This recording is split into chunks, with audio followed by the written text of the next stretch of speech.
Good morning friends, ಹೇಗಿದ್ದೀರಾ? Welcome back to my channel Beladingalu Tulu and Kannada blogs. ಇವಾಗ ನಾನು morning 5:30 ಎದ್ದಿದ್ದೀನಿ. 5:30ಗೆ ಎದ್ದು ಮುಖ ಎಲ್ಲ ತೊಳೆದು ಈಗ ನಾನು ಅಡುಗೆಗೆ ರೆಡಿ ಮಾಡ್ತಿದ್ದೀನಿ. ಡೈರೆಕ್ಟ್ ಅಡುಗೆನೇ ಮಾಡ್ತಿದ್ದೀನಿ. ತಿಂಡಿನೂ ಮಾಡಬೇಕು. ಯಾಕೆ ಡೈರೆಕ್ಟ್ ಅಡುಗೆ ರೆಡಿ ಮಾಡ್ತಾಯಿದ್ದೀನಿ ಅಂದರೆ, ನನಗೆ ಇವಾಗ 5:30ಗೆ ಎದ್ದು ಅಂದರೆ 5:30 ಕೂಡ ಸರಿ ಆಗಲಿಲ್ಲ, ಸ್ವಲ್ಪ ಟೈಮ್ ಇದೆ ಇನ್ನು. ಯಾಕೆ 5:30ಗೆ ಎದ್ದೆ ಅಂದರೆ, ನನ್ನ ಹಸ್ಬೆಂಡು ಬೇಗ ಹೋಗ್ತಾರೆ. ಅವರಿಗೆ ಅಡುಗೆನೂ ಆಗಬೇಕು, ಇಲ್ಲಿ ಕಡೆ ಮಕ್ಕಳಿಗೆ ದೋಸೆನೂ ಆಗಬೇಕು, ಟಿಫಿನ್ಗೂ ರೆಡಿ ಆಗಬೇಕು, ಹಸ್ಬೆಂಡ್ಗೂ ಟಿಫಿನ್ ರೆಡಿ ಆಗಬೇಕು, ರೈಸ್ ಆಗಬೇಕು. ಎಲ್ಲನೂ ಆಗುವಾಗ 8:30ಗೆ ಎಲ್ಲ ರೆಡಿ ಆಗಬೇಕು. ಅದಕ್ಕೆ 5:30ಗೆ ಎದ್ದಿದ್ದೀನಿ. ಇವಾಗ ನಾನು ಆ ಸೊಪ್ಪು ಎಲ್ಲ ಬಿಡಿಸಿಟ್ಟಿದ್ದೇನೆ. ರಾತ್ರಿ ನೈಟೇ ಕ್ಲೀನ್ ಮಾಡಿ ಇಟ್ಟಿದ್ದೆ. ಒಂದು ಅರಿವೆ ಸೊಪ್ಪು ಪಲ್ಯ ಮತ್ತು ಪಾಲಕ್ ದಾಲನ್ನು ಮಾಡುವಂತ ಇದ್ದೀನಿ. ಫಸ್ಟ್ ದಾಲನ್ನು ಇದು ಮಾಡ್ತಾಯಿದ್ದೀನಿ, ಕುಕ್ಕರಲ್ಲಿ ರೆಡಿ ಮಾಡ್ತಾಯಿದ್ದೀನಿ. ಹಾಗೆಯೇ ದೋಸೆಗೂ ಕೂಡ ಗ್ರೈಂಡ್ ಮಾಡಿ ಇಟ್ಟಿದ್ದೀನಿ ಆಲ್ರೆಡಿ.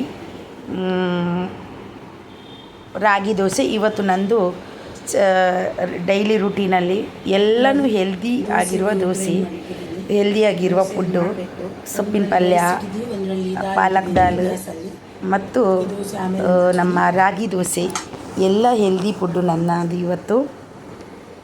ಇವಾಗ ನನಗೆ ಯಾವುದು ಆದರೂ ಒಂದು ಕೆಲಸ ಕೊಡಿ, ಆದರೆ ನನಗೆ ತರಕಾರಿಯಲ್ಲಿ ನನಗೆ ಸೊಪ್ಪು ಕಟ್ ಮಾಡೋದಂದರೆ ಎಲ್ಲಿಲ್ಲದು ಕೋಪ ಬರುತ್ತೆ. ಅದನ್ನು ತುಂಬ ಅಂದರೆ ತುಂಬ ಸಿಟ್ಟು ಬರುತ್ತೆ. ಆದರೆ ಕಟ್ ಮಾಡ್ತೀನಿ. ಹೆಂಗೆ ಅದು ಚಾಕು ಸರಿ ಇರಬೇಕು, ಎಲ್ಲನೂ ಸರಿ ಇರಬೇಕು, ಆವಾಗ ನಾನು ಕಟ್ ಮಾಡ್ತೀನಿ. ಇಲ್ಲಾಂದರೆ ನಂಗೆ ನಿಜವಾಗ್ಲೂ ಎಲ್ಲಿಲ್ಲದು ಕೋಪ ಬರುತ್ತೆ.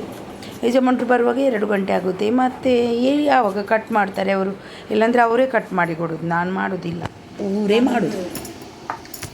ಇವಾಗ ನಾನು ಇದನ್ನು ಕಟ್ ಮಾಡಿ ಎಲ್ಲ ಇಡಬೇಕು. ಅದು ಕಟ್ ಮಾಡಿದ್ದು ಸ್ವಲ್ಪ ಸಣ್ಣಗೆ ಇರಬೇಕು, ಚೆನ್ನಾಗಿರುತ್ತೆ. ದೊಡ್ಡದಾಗಿ ಹೊಲಿದ್ರೆ ಅದು ಚೆನ್ನಾಗೇ ಆಗಿರೋದಿಲ್ಲ. ನಾನು ಈ ವಿಡಿಯೋ ಮುಖಾಂತರ ಒಂದು ನಿಮಗೆ ತಿಳಿಸ್ಬೇಕಂತ ಇದ್ದೀನಿ. ನಾನು ಕೆಲವೊಂದು ಲೈವ್ ವಿಡಿಯೋ ಇತ್ತೀಚೆ ಮಾಡಿದ್ದು ಲೈವ್ ವಿಡಿಯೋ, ಒಂದು 30ಕ್ಕಿಂತ ಹೆಚ್ಚು ಲೈವ್ ವಿಡಿಯೋವನ್ನು ನಾನು ಪ್ರೈವೇಟಲ್ಲಿ ಇಟ್ಟಿದ್ದೀನಿ. ನಿಮಗೂ ಆಶ್ಚರ್ಯ ಆಗಿರ್ಬೋದು, ಯಾಕಂದರೆ ಯಾಕೆ ಇಟ್ಟಿರ್ಬೋದು, ಕುತೂಹಲ ಕೂಡ ಇರ್ಬೋದು. ಹೌದು, ಇಟ್ಟಿದ್ದೀನಿ. ಅದ್ರ ಬಗ್ಗೆ ನಿಮಗೆ ಕುತೂಹಲ ಇದ್ದರೆ ಕಮೆಂಟ್ ಬಾಕ್ಸಲ್ಲಿ ತಿಳಿಸಿ, ಖಂಡಿತ ಅದ್ರ ಬಗ್ಗೆ ವಿಡಿಯೋ ಮಾಡಿ ಹಾಕ್ತೀನಿ. ಮುಂದೆ ಆಗುವ ಅನಾಹುತವನ್ನು ತಪ್ಪಿಸಬೇಕೆನ್ನುವ ಕಾರಣಕ್ಕಾಗಿ ನಾನು ಪ್ರೈವೇಟಲ್ಲಿ ಇಟ್ಟಿದ್ದೀನಿ. ಇವಾಗ ಮುಂದೆ ಹೋಗ್ತಾ ಅದು ನನಗೆ ಸರಿ ಅನಿಸಿದರೆ ಪಬ್ಲಿಕ್ ಮಾಡ್ಬೋದು ನಾನು, ಇಲ್ಲಾಂದರೆ ಅದು ಪ್ರೈವೇಟಲ್ಲೇ ಇರುತ್ತೆ. ಯಾಕೆ ಪ್ರೈವೇಟಲ್ಲಿ ಇಟ್ಟೆ, ಯಾವ ಕಾರಣಕ್ಕಾಗಿಟ್ಟೆ, ಏನು ಪ್ರಾಬ್ಲಮ್ ಆಗಿತ್ತು ಅಂತ ಡೀಟೇಲ್ಸ್ ಆಗಿ ನಾನು ನಿಮಗೆ ಇನ್ನೊಂದು ವಿಡಿಯೋದಲ್ಲಿ ತಿಳಿಸಿಕೊಡ್ತೀನಿ. ನಿಮಗೆ ಅದರ ಬಗ್ಗೆ ಮಾಹಿತಿ ಬೇಕಾದರೆ ನನಗೆ ಕಮೆಂಟ್ ಬಾಕ್ಸಲ್ಲಿ ಕಮೆಂಟ್ ಹಾಕ್ಬೋದು. 30 ವಿಡಿಯೋ ಹಾಕಿದಾಗ ಅದನ್ನು ಪ್ರೈವೇಟ್ ಹೆಂಗೆ ಮಾಡಿದೆ ಅಂದರೆ, ಕಷ್ಟಪಟ್ಟಿದ್ದು ನಾನೇ ಕಷ್ಟಪಟ್ಟು ಒಂದು ರಾತ್ರಿ ಇಡೀ ಅದಕ್ಕಾಗಿ ಟೈಮ್ ಕೊಟ್ಟು ಪ್ರೈವೇಟ್ ಮಾಡ್ತಾ ಹೋದೆ. ಅದಕ್ಕೆ ಏನು ಮಾಡಲಿಕ್ಕಾಗಲ್ಲ. ಕೆಲವೊಂದು ಸರ್ತಿ ನಮ್ಮ ಚಾನಲ್ ಉಳಿಸ್ಕೊಳ್ಳೋದೋಸ್ಕರ ನಾವು ಪ್ರೈವೇಟಲ್ಲಿ ಹಾಕಲೇಬೇಕು. ಇವತ್ತು ನಮಗೆ ಅವ್ರ ಕಡೆಯಿಂದ ಏನು ಬರೆದಿದ್ರು, ಮುಂದೊಂದು ದಿನ ಅವ್ರ ಕಡೆಯಿಂದ ಏನಾದರೂ ರಿಸ್ಕ್ ಅಂತ ಬಂದರೆ,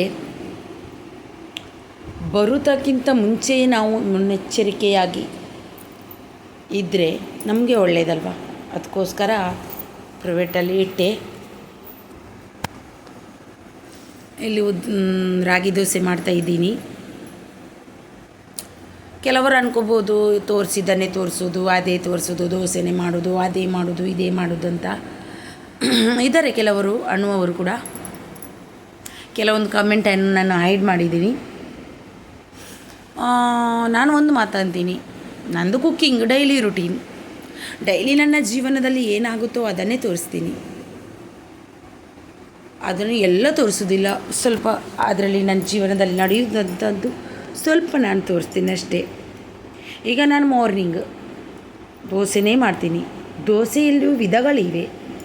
ಒಂದು ರಾಗಿ ದೋಸೆ ಇದೆ, ರವೆ ದೋಸೆ ಇದೆ, ನೀರು ದೋಸೆ ಇದೆ, ಓಡ್ ದೋಸೆ ಇದೆ, ಉದ್ದಿನ ದೋಸೆ ಇದೆ, ಮಸಾಲೆ ದೋಸೆ ಇದೆ. ಯಾವ ಥರ ದೋಸೆ ಬೇಕು, ಬೆಣ್ಣೆ ದೋಸೆ ಇದೆ, ಯಾವ ಥರ ಬೇಕು ಅದೆಲ್ಲ ಮಾಡ್ತೀವಿ. ಅದನ್ನೆಲ್ಲ ನೋಡುವಾಗ ಕೆಲವರು ಹಾಕಿದ್ದನ್ನೇ ಹಾಕ್ತಾರೆ, ಹಾಕಿದ್ದನ್ನೇ ಹಾಕೋದು ಅಂತ ಅಂದರೆ, ನಮ್ಮ ಡೈಲಿ ರುಟೀನಲ್ಲಿ ಹಾಕಿದ್ದನ್ನೇ ಹಾಕ್ತೀನಿ ನಾನು. ಹಾಕಿದ್ದನ್ನೇ ಅದೇ ವಿಡಿಯೋ ಹಾಕೋದಿಲ್ಲ, ಬೇರೆ ಬೇರೆ ತಿಂಡಿನೂ ಬೇರೆ ಇರುತ್ತೆ, ಅದರ ರೆಸಿಪಿನೂ ಇರುತ್ತೆ. ಹಾಗೆ ಇಷ್ಟ ಇದ್ದರೆ ನೋಡಿ, ಇಷ್ಟ ಇಲ್ಲ ಅಂದರೆ ಸ್ಕಿಪ್ ಮಾಡಿ ಮುಂದೆ ಹೋಗ್ಬೋದು, ಬೇಜಾರಿಲ್ಲ.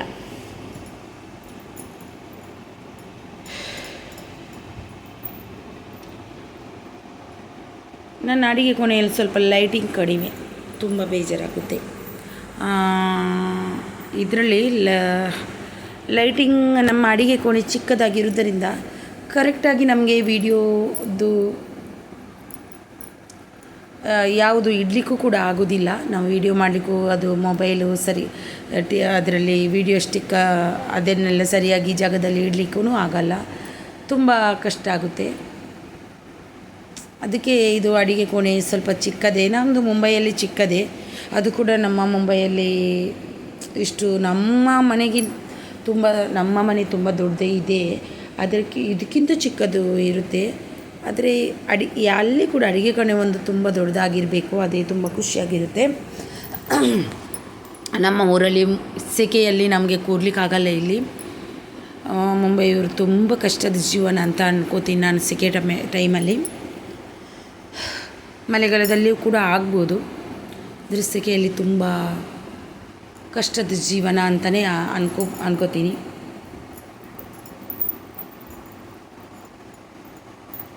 ಅದಕ್ಕೆ ಆದಷ್ಟು ವೆಜ್ಜು ತರಕಾರಿಯನ್ನು ನಾವು ತಿಂತಾಯಿದ್ದೀವಿ. ರಾಗಿ ದೋಸೆ ಅದು ಇದು ಮಾಲ್ಟು ಗೇಲ್ಟು ಜ್ಯೂಸು ಅದು ಎಲ್ಲ ಮಾಡ್ತೀವಿ ಮನೆಯಲ್ಲಿ. ರಾಗಿ ಜ್ಯೂಸು ಮಾಲ್ಟ್ ಅದೆಲ್ಲ ಮಾಡ್ತೀವಿ ಮನೆಯಲ್ಲಿ. ಯಾಕಂದರೆ ದಿನಕ್ಕೊಂದು ಜ್ಯೂಸ್ ಬೇಕೇ ಬೇಕು ನಮ್ಮ ಮನೆಯಲ್ಲಿ. ಈ ಸೆಕೆಗಾಲದಲ್ಲಿ ಏನಾಗುತ್ತೋ ಎಂತಾಗುತ್ತೋ ಅಂತಲೇ ಗೊತ್ತಿಲ್ಲ. ಅದಕ್ಕೆ ಮಕ್ಕಳಿಗೂ ಕೂಡ ಮಾಡಿ ಕೊಡ್ತೀನಿ, ನಾನು ಕೂಡ ಕುಡಿತೀನಿ. ಮಕ್ಕಳು ತಿಂದರೆ ನಾವು ತಿಂದಾಗೆ. ಮಕ್ಕಳಿಗೂ ಮೊದಲು ಅವ್ರದ್ದು ಹೆಲ್ತ್ ಸರಿಯಾಗಿ ನೋಡಿಕೊಂಡ್ರೆ ಮುಂದೆ ಆಗುವ ಅನಾಹುತವನ್ನು ನಾವು ತಪ್ಪಿಸ್ಬೋದಲ್ವ. ಅದಕ್ಕೆ ನಾನು ಚೆನ್ನಾಗಿ ಅವರಿಗೆ ಬೇಕಾದದ್ದೆಲ್ಲ ಮಾಡಿಕೊಡ್ತೀನಿ. ಈಗ ಬೇಸಿಗೆ ಕಾಲದಲ್ಲಿ ರಾಗಿ ದೋಸೆ, ನನ್ನ ಮಕ್ಕಳಂತೂ ನಾನು ಇದು ಮಾಡೋದಲ್ಲ, ಏನು ಕೊಟ್ಟರು ಅಮ್ಮ ಅದು ಆಗೋದಿಲ್ಲ ನನಗೆ ಬೇಡಮ್ಮ ಅಂತ ಯಾವತ್ತೂ ಅಂದಿಲ್ಲ. ಅದೊಂದು ನನ್ನ ಪುಣ್ಯವಂತ ಅನ್ಕೋಬೋದು. ಏನೇ ಮಾಡಿಕೊಡು ಅಮ್ಮ ಅಂತ ಏನೋ ಮಾಡಿಕೊಟ್ರು ಅಮ್ಮ ನಾನು ತಿಂತೀನಿ ಅಂತ ತಿಂತಾರೆ. ನನಗೆ ಅದೊಂದು ಉಂಟಲ್ವ, ನಂದು ತುಂಬ ನನಗೆ ದೇವರು ಕೊಟ್ಟ ವರವೈ ಅಂತ ಅನ್ಕೋತೀನಿ ನಾನು. ಕೆಲ ಮಕ್ಕಳಿಗೆ ಎಂತ ಮಾಡಿಕೊಟ್ರು ತಿನ್ನೋದಿಲ್ಲ. ಆದರೆ ನನ್ನ ಮಕ್ಕಳು ಚಿಕ್ಕಂದಿನಿಂದಲೂ ಅಮ್ಮ ಏನಂತಾರೆ ಅದಕ್ಕೆ ಬದ್ಧವಾಗಿರ್ತಾರೆ. ಅದು ನನ್ನ ಪುಣ್ಯನೋ ನನ್ನ ಇದು ಅಂತ ಗೊತ್ತಿಲ್ಲ ನನಗೆ. ಆದರೆ ನಮ್ಮ ಖುಷಿ, ಅದರಲ್ಲಿ ಒಂದು ಖುಷಿ ಇದೆ ನನಗೆ. ಸ್ವಲ್ಪ ಆಗಲಿ ಹೆಚ್ಚಾಗಲಿ ಮಾಡಿಕೊಟ್ಟದನ್ನು ತಿಂದು ಎದ್ದೇಳ್ತಾರಲ್ವ, ಅದು ಖುಷಿಯ ವಿಷಯ. ಈಗ ರಾಗಿ ದೋಸೆ ನಿಜವಾಗ್ಲೂ ನಾನೇ ತಿನ್ನೋದಿಲ್ಲ. ನನಗೆ ರಾಗಿ ದೋಸೆ ಆಗಲಿ ಏನೇ ದೋಸೆ ಆಗಲಿ, ಆದರೆ ನನ್ನ ಮಕ್ಕಳಿಗೆ ಕೊಟ್ಟಾಗ ಅವ್ರು ತಿಂತಾರೆ. ಅಮ್ಮ ಮಾಡಿಕೊಟ್ಟಿದ್ದಾರೆ ಅದನ್ನು ಬಿಡಬಾರ್ದು ಅಂತ ಅವ್ರು ತಿಂತಾರೆ. ಅದು ನನಗೆ ಒಂದು ತುಂಬ ಖುಷಿ. ಅದಕ್ಕೋಸ್ಕರ ನಾನು ಮಾಡ್ತೀನಿ. ದಿನವೂ ನೀರು ದೋಸೆ ಮಾಡಿದರೂ ಅದನ್ನು ತಿಂತಾರೆ. ಅದು ಬೇಡ ಇದು ಬೇಡ ಏನೂ ಅನ್ನೋದಿಲ್ಲ. ಅದೊಂದು ಖುಷಿ ನನಗೆ. ಅದೊಂದು ತುಂಬಾ ಖುಷಿ ವಿಷಯ ಅಂತಲೇ ನಾನು ಅನ್ಕೋತೀನಿ. ಯಾಕಂದರೆ ಎಲ್ಲರೂ ಅಂದರೆ ಕೆಲವೊಂದು ಮಕ್ಕಳಿಗೆ ಅದು ಬೇಡ ಇದು ಬೇಡ. ಇಲ್ಲೇ ಇದ್ದಾರೆ, ನನ್ನ ಎದುರುಗಡೆನೇ ಇದ್ದಾರೆ. ಏನಾದರೂ ಮಾಡಿಕೊಟ್ರೆ ಅದು ಬೇಡ ನನಗೆ, ಇದು ಬೇಡ ನನಗೆ, ಬೇರೆಯೇ ಮಾಡಬೇಕು, ಅದು ಬೇಕು, ಇದು ಬೇಕು ಅಂತ ಅಂತಾರೆ.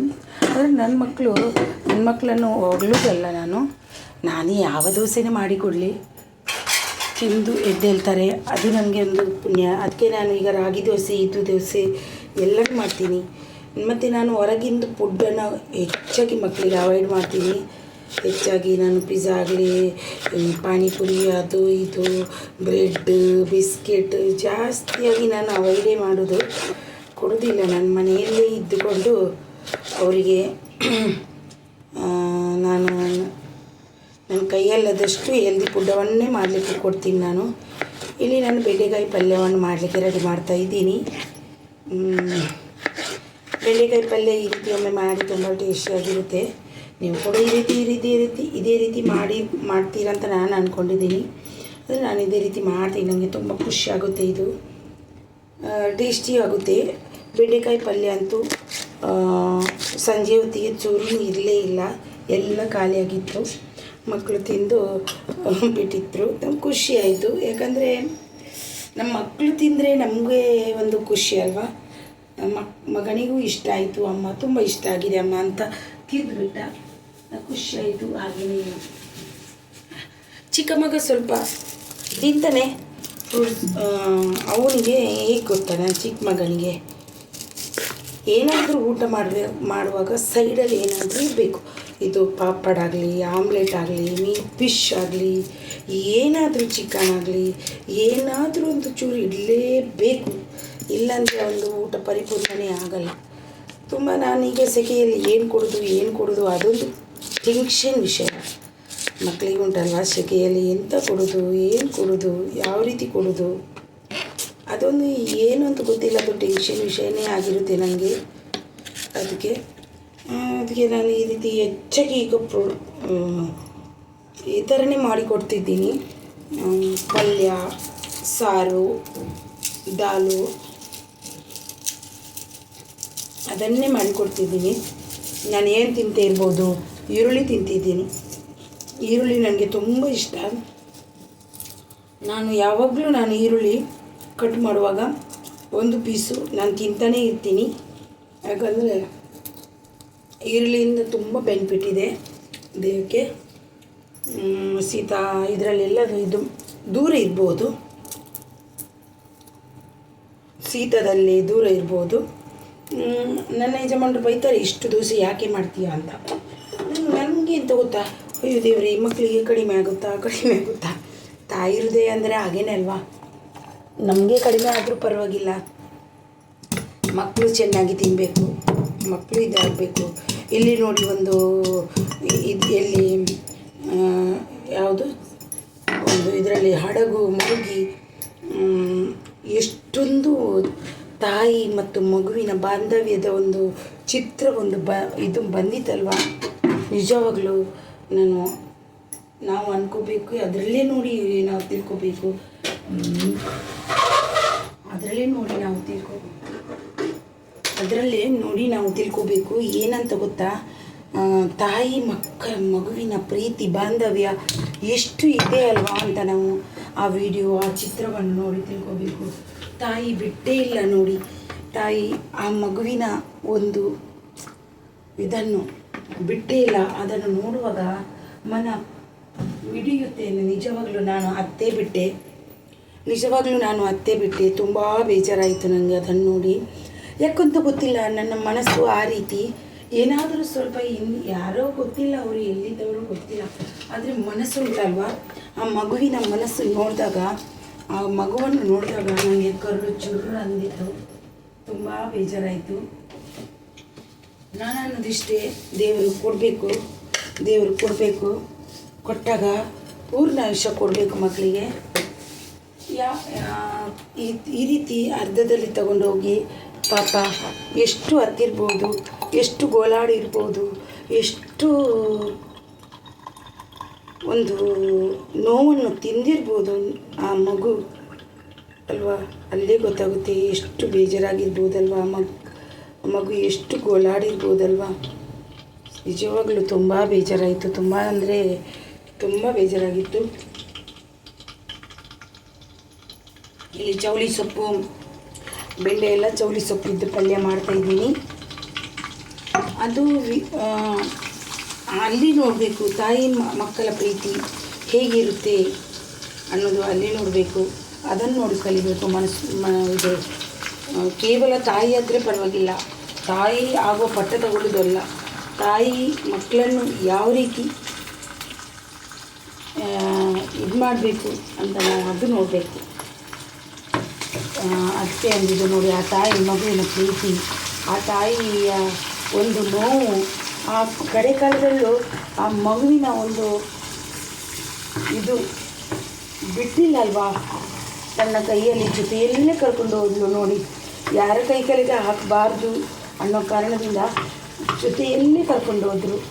ಅದು ಉಂಟಲ್ವಾ, ಹ್ಯಾಟ್ಸಪ್. ನಿಜವಾಗ್ಲೂ ನನಗೆ ತುಂಬಾ ಬೇಜಾರು, ಇದಾಯಿತು. ಇನ್ನು ಬೇರೆಯವರ ಕೈ ಕೆಳಗೆ ಹೋದರೆ ಮಕ್ಕಳು, ಈಗ ನಾನು ಅಷ್ಟೇ, ನನ್ನ ಮಕ್ಕಳಿಗೆ ಅವರಿಗೂ ಕೂಡ ಹಾಗೇನೆ. ಇನ್ನು ಮುಂದಕ್ಕೆ ಒಂದು ಗಂಡು ಮಗಳೇ ಆಗಲಿ ಹೆಣ್ಮಕ್ಳೇ ಆಗಲಿ ಒಂದು ಗಂಡು ಬಂದಿಯಿಂದ ಇರಲೇಬೇಕು. ಯಾಕಂದರೆ ಒಂದು ಗಂಡು ಮಗುವಿಗೆ ಕಷ್ಟ ಸುಖಕ್ಕಾಗಿ ಒಂದು ಹೆಣ್ಣು ಮಗು ಇರಲೇಬೇಕು. ಆದರೆ ಕೆಲವರಿಗೆ ಅದು ಇರುವುದಿಲ್ಲ. 1-2 ಗಂಡು ಇರುತ್ತೆ, ಅಲ್ಲ 2 ಹೆಣ್ಣೆ ಇರುತ್ತೆ. ಹೆಣ್ಣಾದರೂ ಪರವಾಗಿಲ್ಲ, ಆದರೆ ಹೆಣ್ಮಕ್ಳು ಅವರವರದು ಜವಾಬ್ದಾರಿ ತಗೊಂಡಾರೆ. ಗಂಡು ಮಕ್ಕಳಿಗೆ ಏನು ಆಗುತ್ತೆ ಗೊತ್ತಾ, ಯಾರೂ ಇಲ್ಲದಾಗೆ ಆಗುತ್ತೆ, ಏನೂ ಇಲ್ಲ ಅಂದರೆ. ಅದಕ್ಕೆ ನಾನು ಒಂದು ದೇವರ ಹತ್ರ ಪ್ರಾರ್ಥನೆ ಮಾಡೋದು ಇಷ್ಟೇ, ನನ್ನ ಮಕ್ಕಳನ್ನು ಒಂದು ದಡಕ್ಕೆ ಸೇರಿಸುವವರೆಗೂ ನಾನು ಕೂಡ ಜೊತೆಯಾಗಿರಬೇಕು ಅಂತ. ಯಾಕಂದರೆ ನನ್ನ ಮಕ್ಕಳನ್ನು ಯಾರ ಕೈಗಳಿಗೂ ಬಿಟ್ಟು ಹೋಗಬಾರ್ದು. ನನಗೆ ಈ ತಾಯಿ ಪ್ರೀತಿಯನ್ನು ನೋಡಿದಾಗ ನಿಜವಾಗಲೂ ಅದರಲ್ಲಿ ಅರ್ಥ ಸುಮಾರಿತ್ತು. ತುಂಬ ಅಂದರೆ ತುಂಬ ಬೇಜಾರೇ ಆಯಿತು ನನಗೆ. ಆ ಬೇಜಾರನ್ನು ಹೆಂಗೆ ಇದು ಮಾಡಿದ್ನೋ ನನಗೆ ಗೊತ್ತು. ತುಂಬ ಅಂದರೆ ತುಂಬ ಬೇಜಾರಾಯಿತು. ನೀವು ಕೂಡ ನೋಡಿರ್ಬೋದು, ಎಲ್ಲಿ ನೋಡಿದರೂ ಆ ತಾಯಿ ಮಗುವಿನ ಪುಟವನ್ನೇ ಹಾಕ್ತಾರೆ.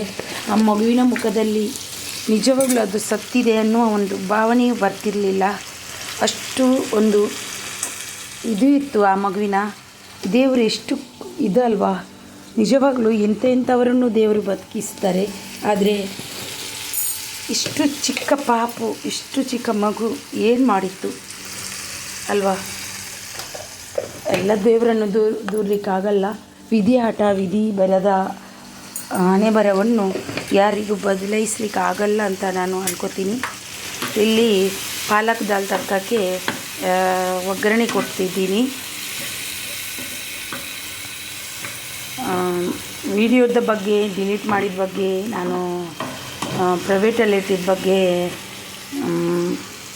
ನಿಮಗೆ ಮುಂದಿನ ವಿಡಿಯೋದಲ್ಲಿ ಡೀಟೇಲ್ಸ್ ಹಾಕಿ ಕೊಡ್ತೀನಿ.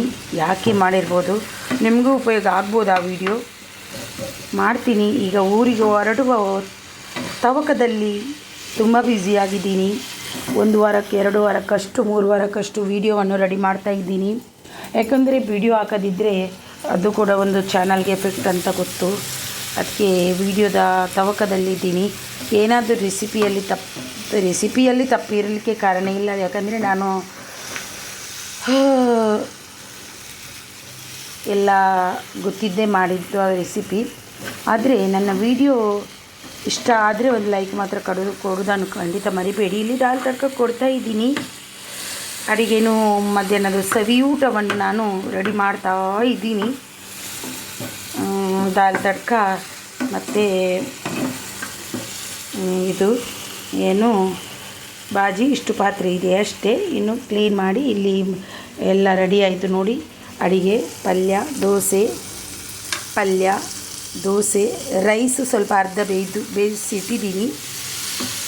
ಇಲ್ಲಿ ಮಕ್ಕಳಿಗೆ ಹಾಲಿಟ್ಟಿದ್ದೀನಿ, ಇಲ್ಲಿ ಪಾಲಕ್ ದಾಲ್ ಇಟ್ಟಿದ್ದೀನಿ. ಸ್ವಲ್ಪ ಪಾತ್ರೆಯನ್ನು ತೊಳೆದು ಆಮೇಲೆ ಸಿಗ್ತೀನಿ ನಿಮಗೆ. ಮಕ್ಕಳಿಗೆ ದೋಸೆ ಕೊಡಬೇಕು, ಮಗನಿಗೆ ಟಿಫಿನ್ ರೆಡಿ ಎಲ್ಲ ಮಾಡಬೇಕು. ಅದೆಲ್ಲ ಮಾಡಿ ರೈಸು ಸ್ವಲ್ಪ ಒಂದು ಕುದಿ ಬಂದು ಇದಿಟ್ಟಿದ್ದೀನಿ. ನನಗೆ ಯಾವತ್ತು 25 ದಿನ ಗ್ಯಾಸ್ ಬರ್ತಿತ್ತು. ಇವಾಗ ನನಗೆ 1 ತಿಂಗಳು ಮೇಲೇ ಬರುತ್ತೆ. ಈಗ ಸ್ವಲ್ಪ ಕಡಿಮೆ ಖರ್ಚಲ್ಲಿ ಹೋಗುತ್ತೆ, ಯಾಕಂದರೆ ರೈಸನ್ನು ಬೇಗ ಬೇಯಿಸಿರ್ತೀನಿ. ಇಲ್ಲಿ ದಾಲ್ ಕೂಡ ಆಯಿತು. ಎಷ್ಟು ಚೆನ್ನಾಗಿ ಬಂದಿದೆ ಅಲ್ವಾ, ಗ್ರೀನ್ ಗ್ರೀನ್ ಗ್ರೀನ್ ಎಲ್ಲನೂ. ಇಲ್ಲಿ ಮಕ್ಕಳಿಗೆ ದೋಸೆ ಇಟ್ಟಿದ್ದೀನಿ, ಮಗನಿಗೆ ಟಿಫಿನ್ ಬಾಕ್ಸ್ ರೆಡಿ ಮಾಡಿ ಇಟ್ಟಿದ್ದೀನಿ ನೋಡಿ. ಅಲ್ಲಿ ಇಟ್ಟೆ, ಮಕ್ಕಳಿಗೆ ಕೂಡ ರೆಡಿ ಇರಬೇಕಲ್ವ, ಊಟಕ್ಕೆ ರೆಡಿ ಮಾಡಿ ಮಕ್ಕಳಿಗೆ ಟಿಫಿನ್ಗೆ ಮಧ್ಯಾಹ್ನಕ್ಕೆ. ದೊಡ್ಡವನು ಮಧ್ಯಾಹ್ನ ಕೂಡ ಬರುವುದಿಲ್ಲಲ್ವ ಮನೆಗೆ, ಅದಕ್ಕೆ ಅವನಿಗೆ 2 ಟಿಫಿನ್ ಕೊಡಬೇಕಾಗುತ್ತೆ. ಸಣ್ಣವನಿಗೆ ಒಂದೇ ಟಿಫಿನ್ ಕೊಡಲಿಕ್ಕೆ, ಅದಕ್ಕೆ ದೊಡ್ಡವನಿಗೆ 2, ಸಣ್ಣವನಿಗೆ 1 ಬಟ್ಟೆ ಹೋಗ್ಲಿಕ್ಕೆ ಉಂಟು ಅಷ್ಟೇ. ಇನ್ನು ನನ್ನ ಈ ಚಿಕ್ಕ ವಿಡಿಯೋ ನಿಮಗೆ ಇಷ್ಟವಾಗಿರ್ಬೋದು ಅಂತ ಅಂದ್ಕೋತೀನಿ. ಇಷ್ಟ ಆದರೆ ಒಂದು ಲೈಕ್, ಶೇರ್, ಕಮೆಂಟ್ ಮಾಡಿ. ನನ್ನ ಕುಕ್ಕಿಂಗ್ ಚಾನಲ್ ಆಗಿರೋದರಿಂದ ನಾನು ಆದಷ್ಟು ಬ್ಲಾಗೇ ಮಾಡೋದು ಮತ್ತು ರೆಸಿಪಿಯನ್ನು ಹಾಕ್ತೀನಿ ಅಷ್ಟೇ. ನಾನು ಇದು ಮಾಡೋದಿಲ್ಲ. ಇದು ನಾನು ಮಾರ್ನಿಂಗ್ ಇದು ವಿಡಿಯೋ ಕಂಟಿನ್ಯೂ ಮಾಡಲಿಕ್ಕೆ ಆಗಲಿಲ್ಲ. ಈಗ ಎಗ್ ಮಸಾಲ ಮಾಡಲಿಕ್ಕೆ ರೆಡಿ ಮಾಡಿ. ಮಾರ್ನಿಂಗ್ ಬ್ಲಾಗ್ ಇಷ್ಟವಾದಲ್ಲಿ ಒಂದು ಲೈಕ್ ಮಾಡಲಿಕ್ಕೆ ಟೈಮ್ ಸಿಗಲಿಲ್ಲ. ಇವತ್ತು ನೈಟ್ ಇನ್ನೊಂದು ವಿಡಿಯೋದಲ್ಲಿ ಸಿಗ್ತೀನಿ. ಅಲ್ಲಿ ಏನು ಮಾಡಿ ಇಷ್ಟವಾದಲ್ಲಿ ಒಂದು ಲೈಕ್, ಶೇರ್, ಕಮೆಂಟ್ ಮಾಡೋದನ್ನು ಖಂಡಿತ. ಎಗ್ ಮಸಾಲ ರೆಡಿ ಮಾಡ್ತಾ ಇದ್ದೀನಿ. ಎಗ್ ಮಸಾಲ ಮಾಡಿದ್ದೀನಿ. ದಾಲ್ ಸ್ವಲ್ಪ ಇದೆ, ದಾಲ್ ಸ್ವಲ್ಪನೇ ಇದೆ. ಎಗ್ ಮಸಾಲ ರೆಡಿ ಮಾಡ್ತಿದ್ದೀನಿ. ಆ ರೆಸಿಪಿಯನ್ನು ಹಾಕೋದಿಲ್ಲ. ನಿಮಗೆ ಈ ವಿಡಿಯೋ ಇಷ್ಟ ಆದಲ್ಲಿ ಲೈಕ್, ಶೇರ್, ಕಮೆಂಟ್ ಮಾಡೋದನ್ನು ಮರಿಬೇಡಿ. ಅಲ್ಲಿವರೆಗೆ ಬಾಯ್ ಬಾಯ್, ಟೇಕ್ ಕೇರ್, ಗುಡ್ ನೈಟ್.